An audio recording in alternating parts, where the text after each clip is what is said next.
friends. Welcome back to Walking Home. This is your buddy, your pal, Michael Donovan. And today I have another special episode. And I feel excited about releasing this because it's similar to the episode I had, number 111, with Anonymous, which seriously is probably one of my top 3 favorite podcasts that I've ever released. I can't express how much I loved episode 111. And I'm going to be playing with this from time to time. Maybe I'll give it a break and not come back to it for another month or two. But my buddy just came back from Peru, and I wanted to do this with him. We ended up actually talking about, rather than talking about his ayahuasca in Peru and all that, we ended up mostly talking about what happened to him with his LASIK surgery. And this is one of those medical mishaps where someone goes in, they get their eye surgery, and they come out fucked up. And the journey doesn't end there. And I think what happens often is we hear stories where somebody gets something done, a procedure, and then it all goes to shit, and then they tell their story, and it's happily ever after. But he's not in that space, because after returning from his trip from Peru, where everything was going well and he was getting his healing, he comes back, and lo and behold, he gets fucked again. And literally last night, we recorded this today, and he was in the ER last night at 5 a.m. So I wasn't sure if we were even going to get this episode up and out in time for the new 3/4 moon, but we made some time, and that's what we have here. So thanks again, everybody, for listening. Thanks to you, the listeners, the show sponsors. If you want to, remember, you can always donate, or you can be a Patreon. Thanks to Bratch Cuddy and the others. Thanks to Noah Lampert for providing the music in today's show. And remember to visit the website, studiodonovan.com. And I want to get on with the show. So next week, I'll be back with banter. But in this week, I'll let you listen. And I'm going to keep refining my listening skills. So everybody, enjoy our show, the new show, with... Oh, I'm not supposed to say his name. With my guest today. Everybody, welcome to my show, our show, with our guest.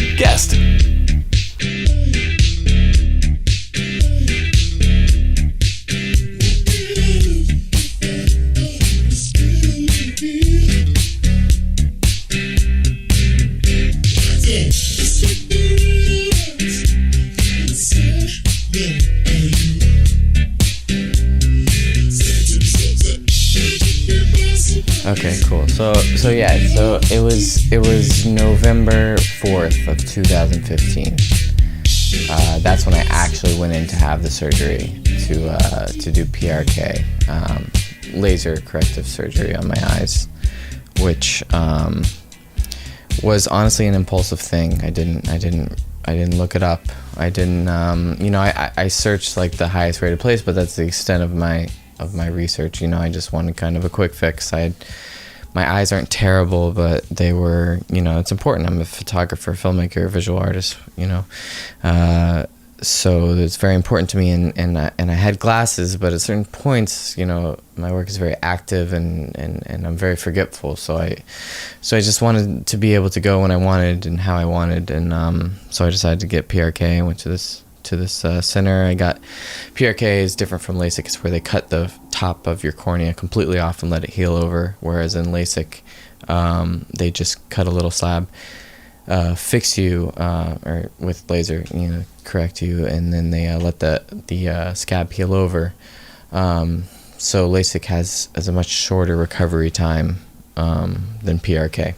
PRK has a 4-day recovery time in terms of like acute problems. So for those first 3 days, I'm at home. Everything's fine.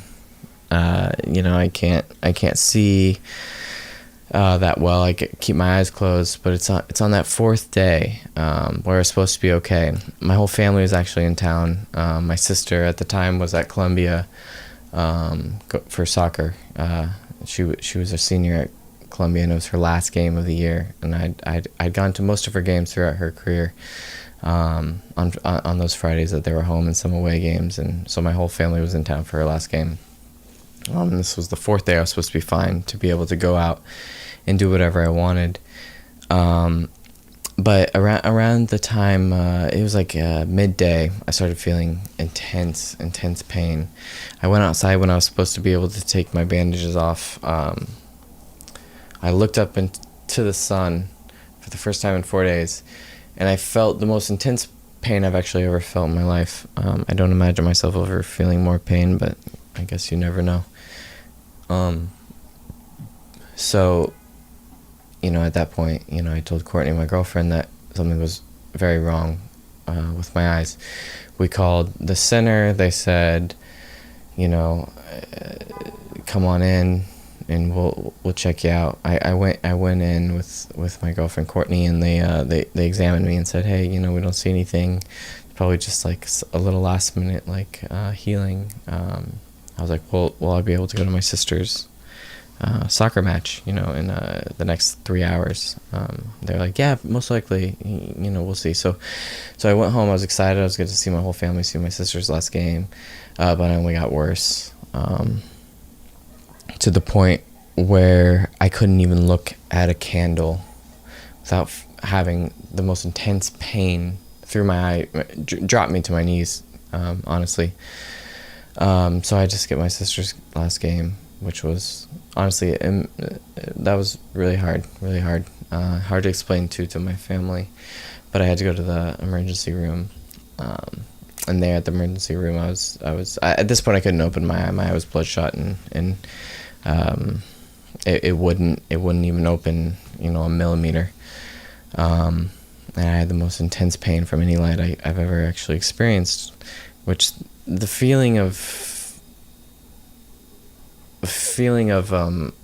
having pain from something as ordinary as light is the most interesting sensation, because it's something you're so used to, you welcome, especially maybe as an artist or a photographer or anybody, and to have that completely turn on me to the point where it was the most painstaking experience of my life. It was very interesting. Interesting is probably not the right word, but So it's it's like 2 a.m. We're at the emergency room. I got diagnosed with a severe corneal infection in my right eye, and so ever since then I've been treating that. Had to stay up for the next few days. Put the most advanced antibiotics in my eyes, poison basically, for every hour, so I didn't sleep for days. My girlfriend didn't either, because I couldn't open my eye by myself, so she had to help me. And then that turned into weeks of daily visits, and that turned into months, and my eye had a hole in it, and it scarred over, and it's on the edge of my visual axis. So I have a lot of troubles with light that has persisted for now over a year. The scar is something that I'll have for the rest of my life unless I get a corneal transplant, which is a whole another beast. But it might fade a little bit, but it's something I'll always live with, and has truly changed my life. Having trouble with light, the thing that I grew up in, in Indiana, the thing that we've all grown up in, but just something that it's somebody who calls himself a photographer, who is a photographer or an artist, or just anybody, to have light turn against them is completely interesting, completely it's something hard to deal with, and even after a year, it's something that's I haven't been able to fully come to terms with, but I'm getting there. I feel like I'm getting there, at least. It's getting a little bit better, but it's hard for me to be outside or even inside of many occasions, and not have sunglasses on because my cornea doesn't have a smooth surface anymore. And at the time I was working as a literary agent. I had the regular 9 to 5 kind of deal. But ultimately I had to quit because I couldn't read the computer anymore. It's painful. It's a daily thing. It's the light from the computer, the light from that level of concentration that you need to be a literary agent and to be reading that kind of material.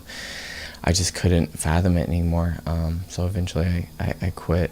And that kind of, opened up a whole another realm of things. But basically, that's been my life for the past year and 3 months. I had a long spin with anxiety and depression that I'd never really experienced to that level before, to the point where I, had to be medicated, put me on Klonopin, which, because I was having just these severe kind of panic attacks and anxiety problems about my future and about how I was living and how I would never be okay. And they put me on Klonopin, which honestly was the worst thing to happen to me. I didn't take to it well. I mean, I was addicted within a week, and started seeing the effects of being on after about a month. I accidentally forgot it on my way to my girlfriend and I went camping up in the Appalachian Trail. There's a stop off the MTA. I forgot it, and I thought it'd be, fine, and I actually ended up hallucinating that day. On the second day that I had been without the medication, I threw up. I had the craziest stomach pains and anxiety I've ever felt, and that's just from being off the medication for 2 days after being on it for a month at a, semi, decent prescription. So that's when I knew that something was wrong. I spent the next month tapering off of it, but I spent, towards the end of it, when I was actually fully off of it, I spent about 6 days in this room right here, which is like 90 square feet on St. Mark's Place. I slept maybe 4 hours within those 6 days coming off of that Klonopin. It was the hardest time I've ever actually, it was harder than anything I experienced with my eye was coming off that Klonopin. And I tried to do it, with my psychiatrist, but he was very insistent that I stay on it, so I did it on my own, and maybe I didn't span it out long enough, but it was one of the hardest things I've ever done, is getting off Klonopin. But, I made it, and I spent my whole time here. I wasn't the same person that I was, ever. I've never felt, it's the only time I've actually felt like I was a different person, was when I was coming off Klonopin. The only time I questioned my sanity. And I don't know how much of it was withdrawing from the drug and how much of it was just sleep deprivation, but it was very real. It was very real. It was the realest thing. It was probably the thing I learned most of, during that time. But so anyways, fast forward a year and 3 months, everything's getting a little bit better. I'm actually able to go outside with my sunglasses, to the point, I'm trying, I've kind of got back on track, just got back from Peru on a family vacation kind of deal, and everything was going okay, and then one night I got prescribed these gas permeable lenses, and they're hard lenses, and every time I put them on, it hurts severely, but I don't have any other choice, so put them on, and I woke up in the morning and my eye was bloodshot and stuck together, and so this was literally last night. I went back to the hospital at 3 a.m. Literally the first time this happened, I went to the hospital at 3 a.m. So I was doing all the same things. I was feeling everything happening to me again, and that kind of darkness grew in, because I was depressed during that time. The darkness came in, that kind of feeling, as I was walking down those steps to go to the emergency room. But something just ticked this time. It's like, after you've been feeling something for a month, and there's only so much you can put up with. So I just decided, like, I'm not gonna freak out this time. I'm not gonna, like, lose my cool, because it doesn't help. And, like, if I've beaten this once, and it's something I'll always have, but if I've done it once, I can do it again, or at least I can try. So I pushed it aside.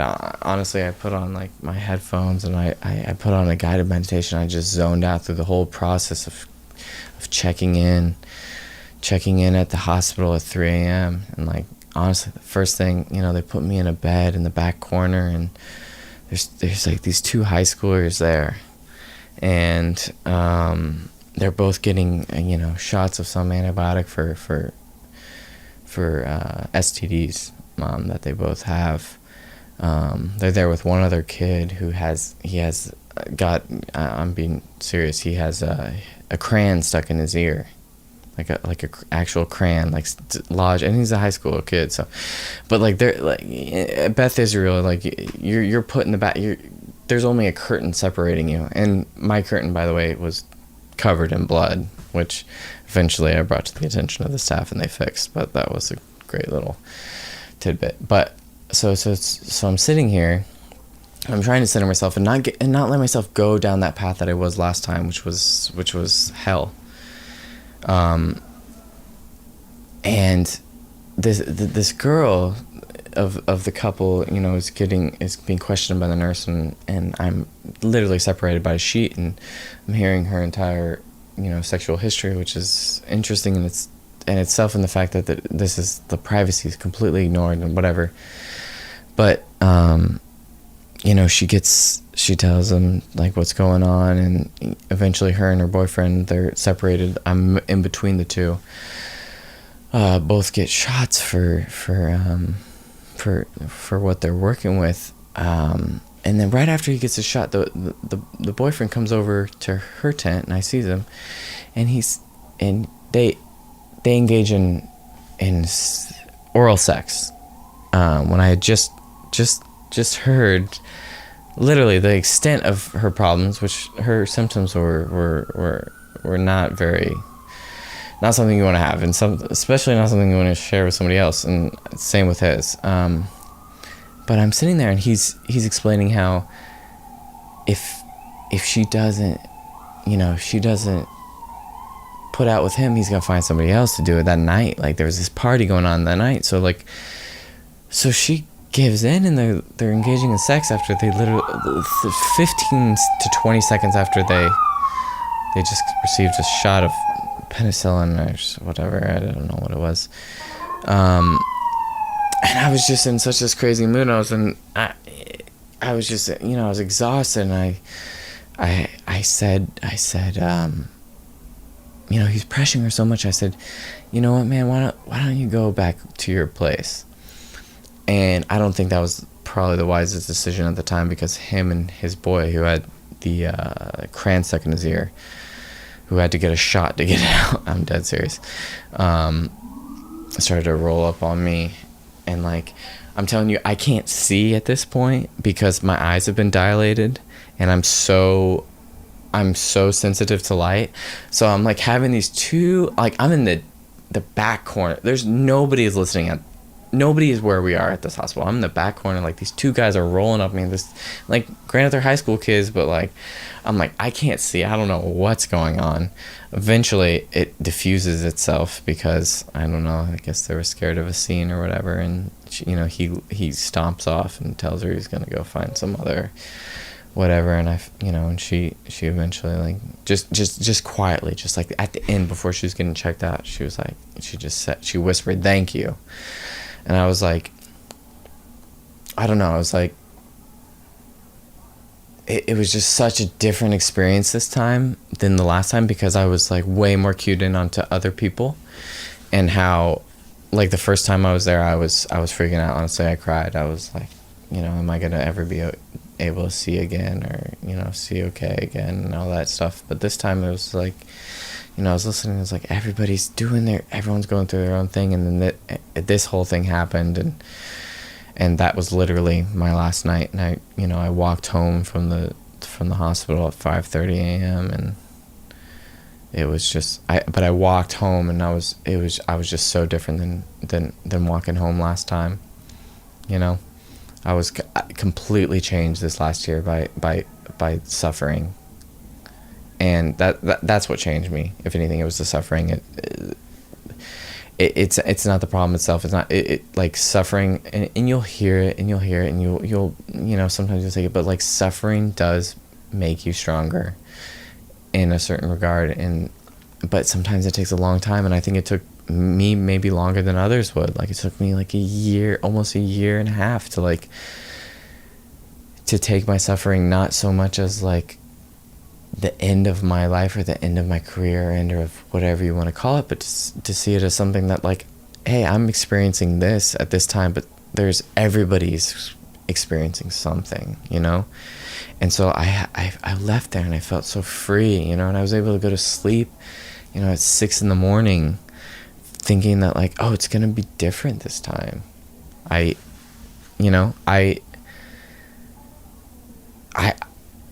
I'm coming away this time not feeling like completely alone. So that was my, and now I can't see so well in my right eye, and we're getting there,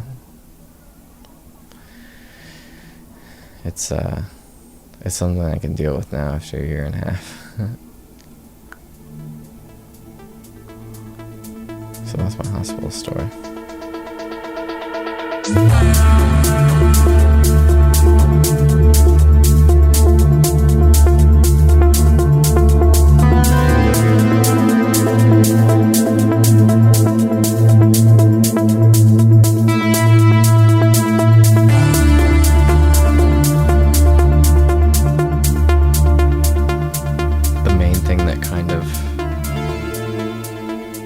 The main thing that shook me over this past year is not what people would think.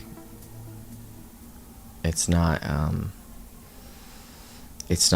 the loss of vision or the identity that comes with that, or my career aspirations and stuff that I worked very hard to. Is and this I haven't really talked about, but the main thing what really hurt me was in my sex life.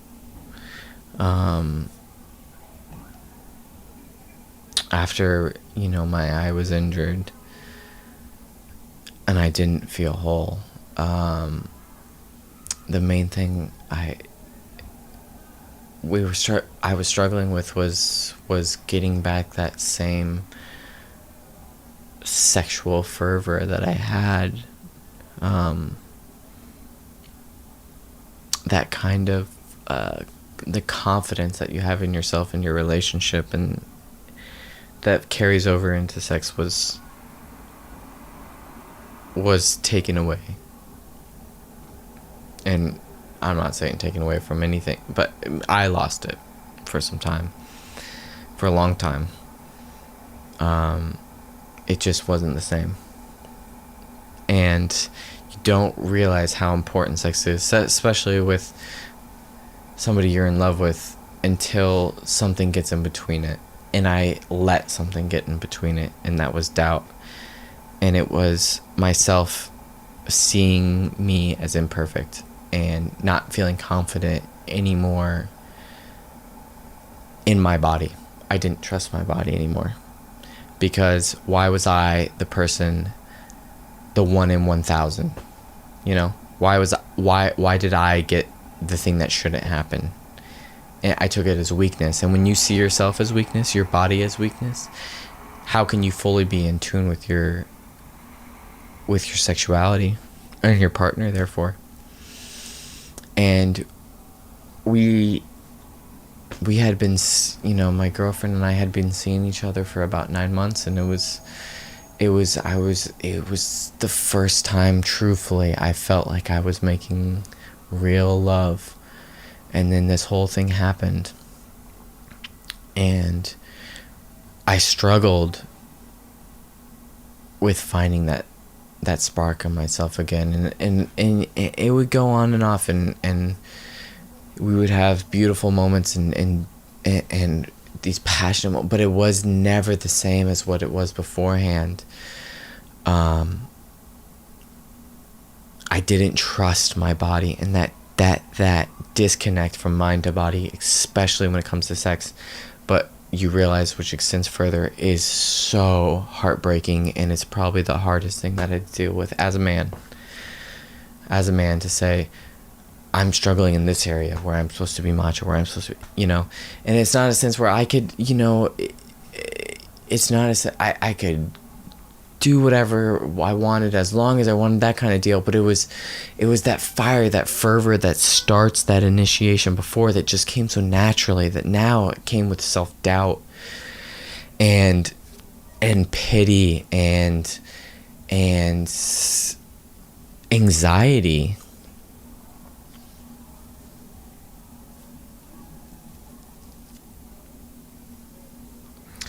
And I dealt with that for 9 months.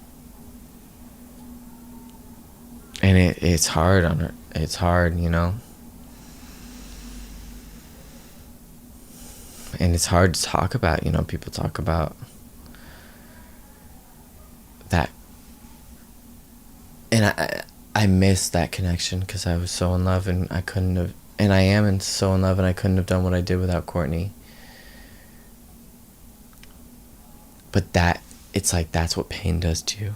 It tries to find the one place that it can really get in, and it's different for each person, but it finds that one place, and it's emotional pain even more than the physical pain, and it finds that one, it finds a chance to get into the cracks and settle into that place that will really get you. And for me, that was that love, that physical love and confidence that I had grown up with, and like, but not grown up in the sense with, I struggled with it when I was younger, but I had found myself in it and with her, and it took it away as soon as it can by just this little problem that seemingly is unconnected, my eye, but it's all connected, and you realize that it's all connected when it's taken away. When you deem something as wrong, and you deem something as imperfect about you, and when it comes to your sexuality, and when it comes to how you portray yourself in that manner, it's devastating. And I let that kind of control me for a long time. And it took some talking about too, and it's hard to talk about that with your partner, and then literally some opening your mind, doing something new together like ayahuasca, and then abstaining from sex itself and not letting it become routine, and then coming back to your place and just completely letting go, and being okay with your imperfections, that your weaknesses as you see it, and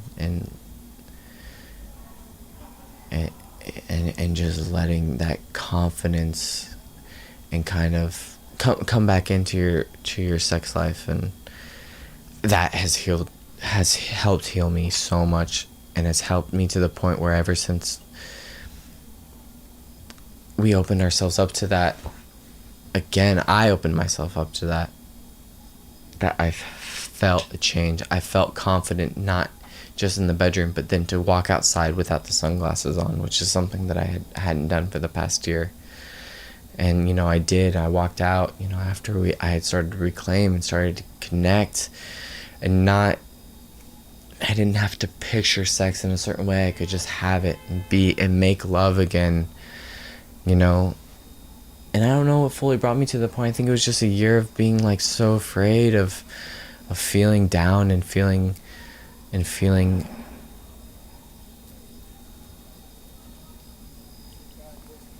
imperfect, that I just didn't want to do it anymore.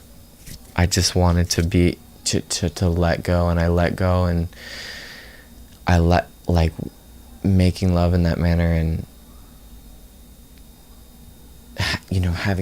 having sex again in places that we'd never had before, like we used to do, and like reclaiming that kind of spark that goes away after the first 6 months, the first year. It doesn't go away, but it's just not the same. And we reclaim that because I had to, because that was the only way I could get back myself and get back that confidence. And I found myself making love again and being present and not questioning myself as a man or my body, and and then it's like then it corresponded with me being able to go outside, me being able to take the sunglasses off and do and walk around in the world without the curtains closed, which I had been living with for so long. So I mean, I think people tend to forget that, but God, the best medicine sometimes truly is just in whatever part you are in your life, it's just making love in whatever way you can. And for me, it was I had to do it with full confidence of myself as a man and with my partner, and not let that be taken away from me ever again, because it will get you through things. And we discovered that in many places in Peru.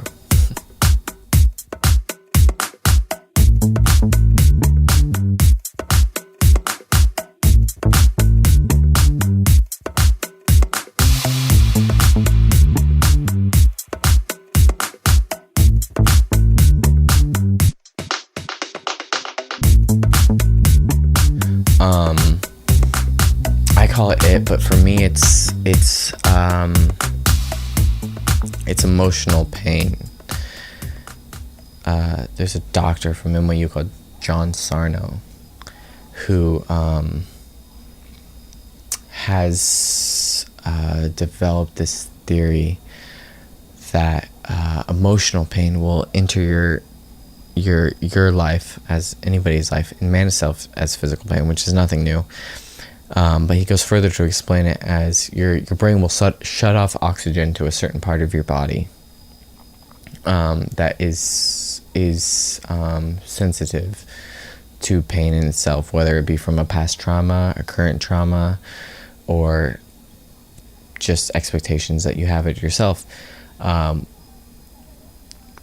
he calls it TMD. It's not the same as TMJ as people say, but I struggled in high school with chronic pain in my neck.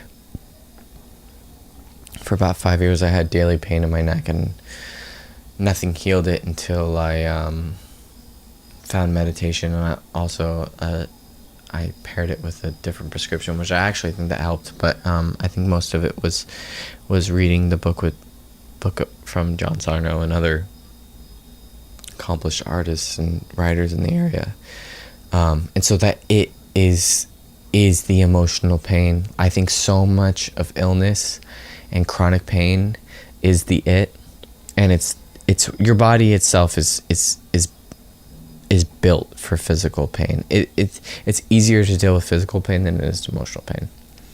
So when you have an excess of emotional pain, it's going to manifest itself as physical because it's easier to deal with. And I believe that's what was happening to me for 5 years, because I had this neck trauma for so long and been undiagnosed. I'd had gone to the NYU Pain Management Center. I had more cortisone shots in my neck and back than they've ever given to anybody in the history of this center. It did nothing for me. It wasn't until I just started becoming aware of the pain and what might have caused it, and what in his theory at TMD, the main thing is, and it's very interesting because it's so specific, but this is why I believe him, is because he says it's the feeling of not being good enough. That is the actual it. It is not feeling good enough. People feel it in many different ways, physically, intellectually, sexually, as I've spoken it. And that it is too much for you to handle all in your head, so it manifests itself in a recent injury or oftentimes it's in the neck, oftentimes it's in the back, something that's very broad spectrum, and that it needs to find a place. It's like dark matter that needs to find a place to settle in, so that you can try to deal with it physically, because it's too much to deal with emotionally. But that's the it. And I think my it personally started there, started in my neck and went to my jaw, and then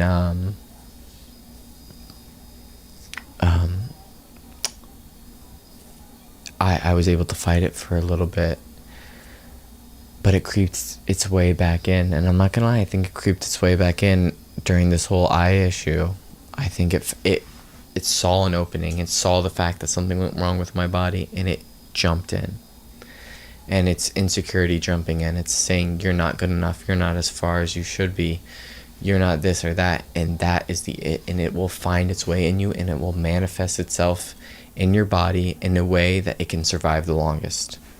It's just like any species, it's just like any organism. It will adapt to survive. And so if it finds somewhere in your body that it can live, that you believe it can live in, it's going to settle in there. And it settled into my eye because I let it. Because I said, I expected pain in my eye, and so it said, hey, I'm going to sneak back in. I was living in your neck for a while. I was living your back, your jaw, and it manifests. It's always trying to find its way in somewhere, and I think it manifests further into actual diseases, into colds and cancers, and everything is on a spectrum. And it found its way into my eye, and I think I'm finally pushing it away. But do I think it's gone forever? Absolutely not. I think some people are able to find that inner peace. I haven't gotten there yet. I think it's going to find its way back into whatever my next problem is. But it's that awareness that Dr. John Sarno talks about. That is the first step, and really was the first step. And you become aware that it is finding a place in you, finding a place of weakness, and it's coming in. And it could be in so many things. It doesn't have to be just physical. It can come into your sex life. It can come into your emotions. It can come into your feet, your ankles. You could have, a sore back, a sore neck. You could have a cough for a long time, upset stomach. It will manifest in its way. It will find your weakness, and it will dig into there. It digs and digs until it finds the place that it can be set up most comfortably for the longest. And the longer you give into it, the more you get it. And so that's why, when I envisioned myself at the hospital last night being okay, and that's me fighting it. That's me saying, I'm not going to let you in where you want to be in, where it's easiest for you to be in, because it's like anything. It's like, those super bugs today, you can take antibiotics for short term, but it's going to be resistant, so you have to always be on your guard. And the older you get, I think the harder it gets too, because you're telling yourself, this is going to happen, and you just get worn down. But it hits you when you're young too, obviously. I think sometimes it hits you the most, the hardest, when I guess I can't speak for the future, but now in the 20s it's tough. But it is the feeling of not being good enough, I think. And it's very specific, but I think that's what it is. And that is the basis of a lot of physical pain and disease, I think, is that exact feeling. The feeling of not being good enough, whether it be to yourself, to others, to your place in life, whatever. It is that overwhelming feeling of not being good enough that you give into, and it finds a place to live inside of you. And that is what we call chronic pain.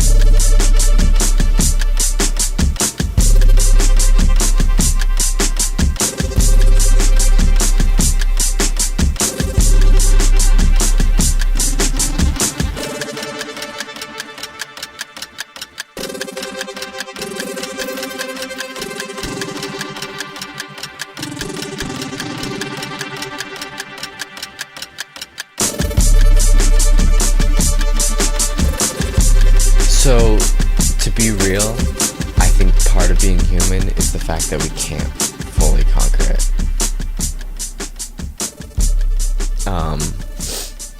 I don't think that fully exists, being able to fully conquer it. I think everybody's on a spectrum, and some people give into it so much and a lot, and some people are able to combat it more, but they let it slip in at times, and nobody's perfect. And the people that don't have it, I don't think are people.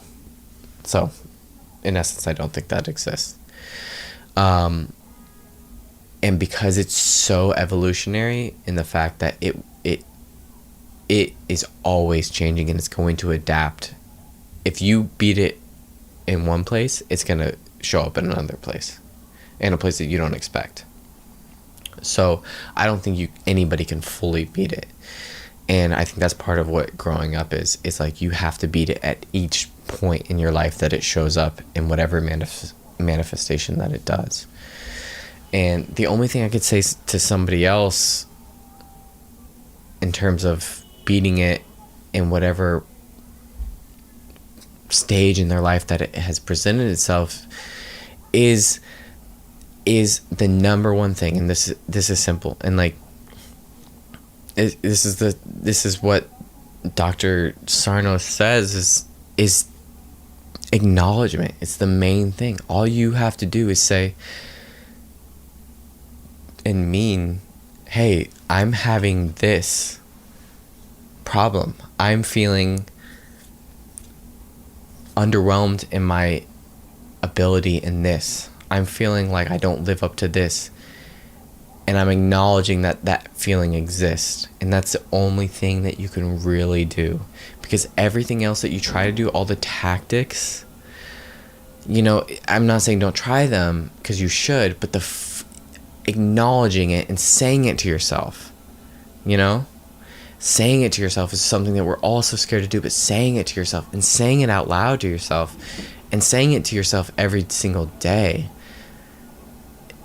is the answer. For me, it's saying to yourself, hey, you didn't follow the same path as the rest of your family. You're not making as much money as your younger sister.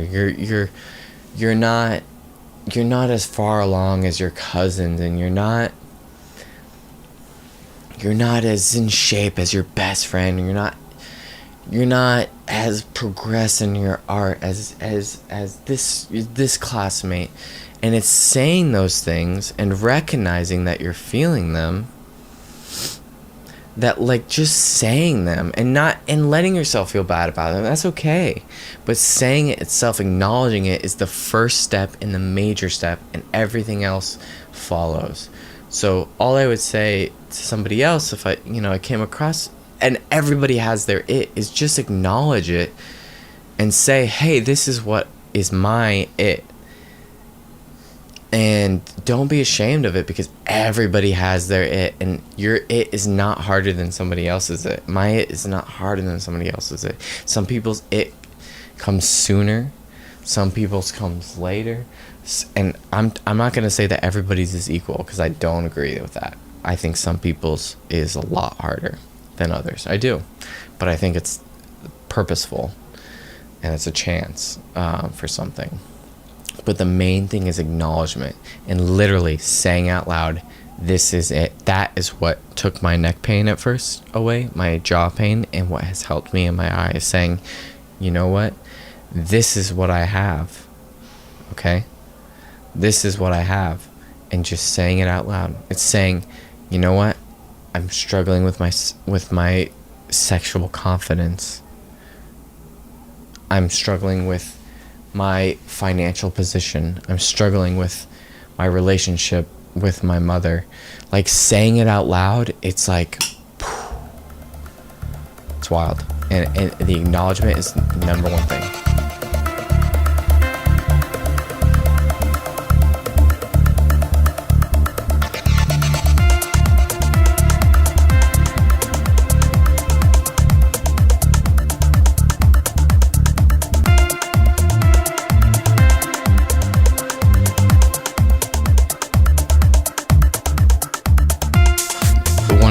Of having an it, which we all have in various stages of our life, is one, escaping it, and two, confronting it. Like like, I was talking about acknowledgement. Escaping it and confronting it are both necessary. You would think it's all about the acknowledgement, the confronting of your feeling of not being good enough, and whatever the challenges in your life. But it's equally both. You have to have both, and you have to have perspective.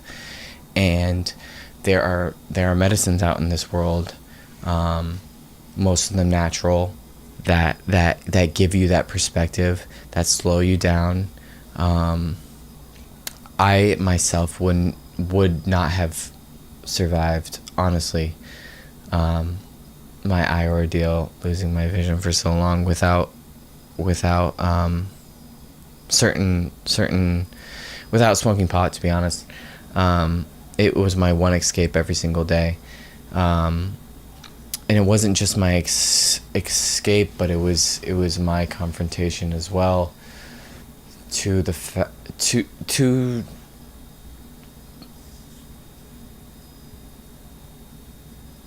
taking things, honestly, for lack of a better term, more lightly.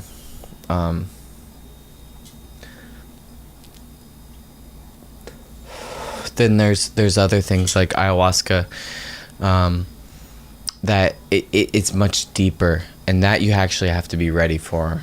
I'll be honest. I think you have to be ready for things like ayahuasca. You have to be ready for the medicine, because its healing is very, very it's very heavy, and if you're not ready, you get too much acknowledgement before you're equipped to handle it, and you have to be faced with something when you're ready. But you also need to make that kind of confrontation when it's presented to you. If it comes about in your life, you need something to break the routine of your mind.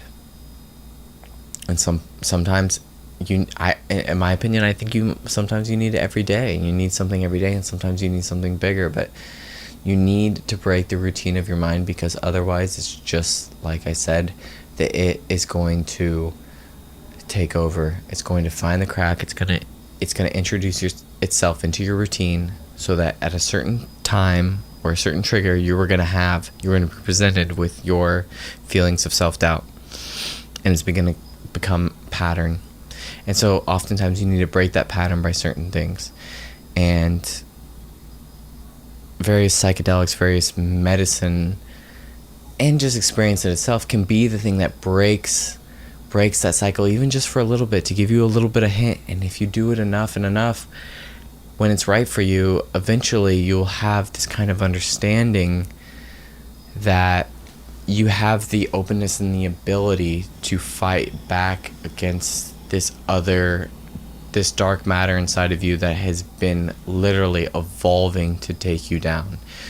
As it's been evolving, you've been evolving as well. And they're getting out of your reality for a little bit and altering your mind, which is important. It's really important, because it breaks that cycle and it throws a little wrench into its work. But it's also a fine line, because you can also take that too far, and you can go too much into that other side. You can go too much into the breaking of the routine, the other worldly kind of expression and thought. Like, if you get too lost into that, that's when you have problems, and that's why you see a lot of problems today. But you can't completely ignore it either. Everything is balance. Everything is a middle path, and I think taking the middle path involves opening your mind to other things and altering it when it needs to be, because it's there for a reason. It's there to be used and experimented with and challenged, and it's also there to be careful with, to be in the end. It's like it's about being an adult as well. It's it's deciding if you can handle confronting yourself and how often you can, and when you do, how you do it. And sometimes you need another thing to do that. And ayahuasca is there for some people. I don't think it's for everybody, and I think you'll know. When you know, you know. And you know, for me it's marijuana. It's been that for a long time. And when I went off marijuana is when I had trouble with the Klonopin, because they put me on that. And it was the worst thing I could have done.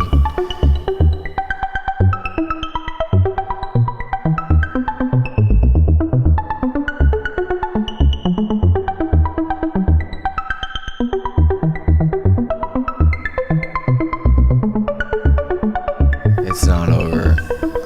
It's not over because I'm also aware that I haven't fully submitted to myself and the feeling of imperfections, and I'm completely still in it. And it shows the fact that it crept in enough to bring me back to the hospital.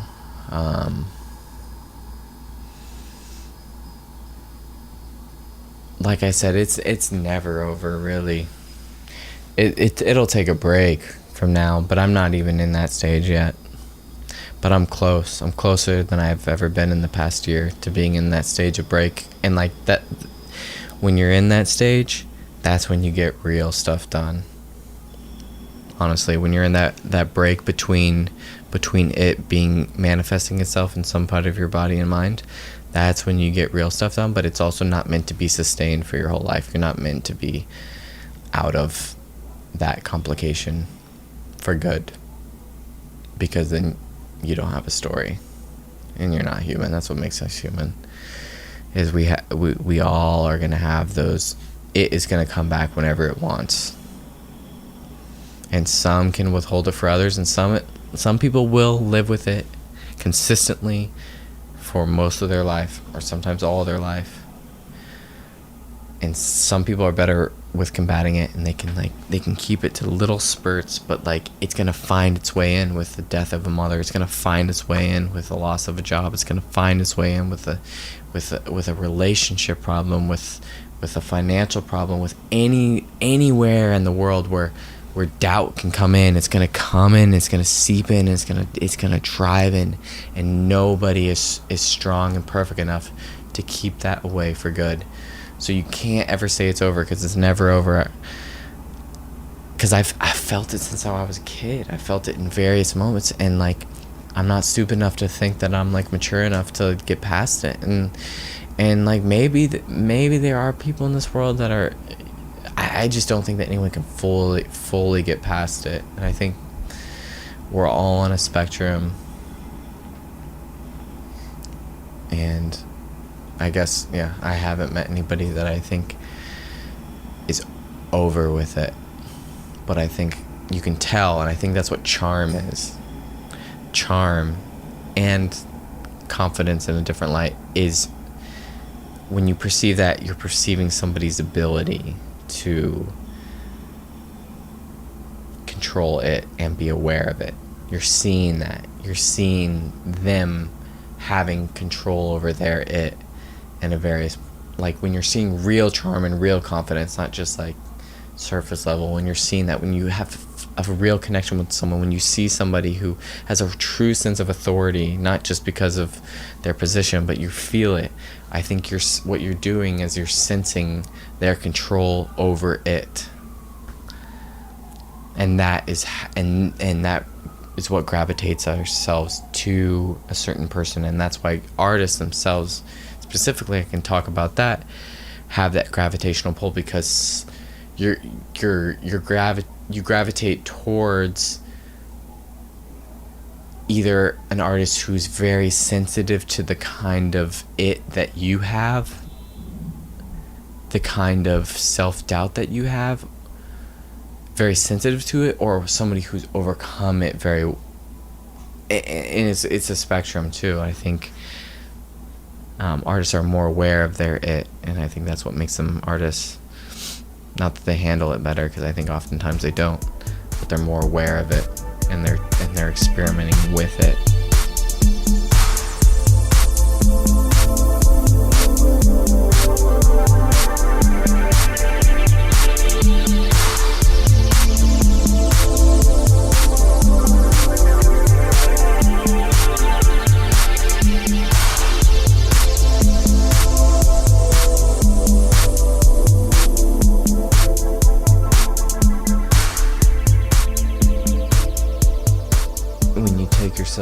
serious, you're kind of disconnecting from the rest of the energy of the world and other people, and you're trying to fully distinguish your problems from somebody else's. But then when you don't take yourself as serious, you kind of, I could relate to the people next to me that were there for their STD shot at 3 a.m. on a weekday. I could relate to the person across from me who looked like she was 95 years old, and instead of comparing myself and feeling bad for myself and being like, I'm seeing her problems as a problem and my problem as a problem, but they're no different, and the people next to me aren't different. And when I didn't see my problem as different from her problem, it was just a problem. It was out there. Then I was like, wow. Like, here I am, but I'm doing it. It's okay, It's no different from her. It's no different from him. Like, I'll walk out of here at some point, and some people won't. But nothing is different.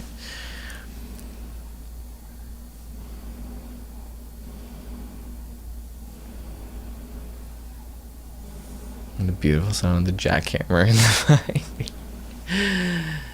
Oh yeah. No, it's true though. It's like if you don't see your problem as so different, that's when you get in trouble. When you think that your problem is so different and significant, that's when you get in trouble. That's when you're kind of glorifying yourself as if, and you're putting yourself above things, and it's just it'll hurt you, because we're all experiencing something in one way or the other in different manners, but it's all the same thing. It's the exact same thing.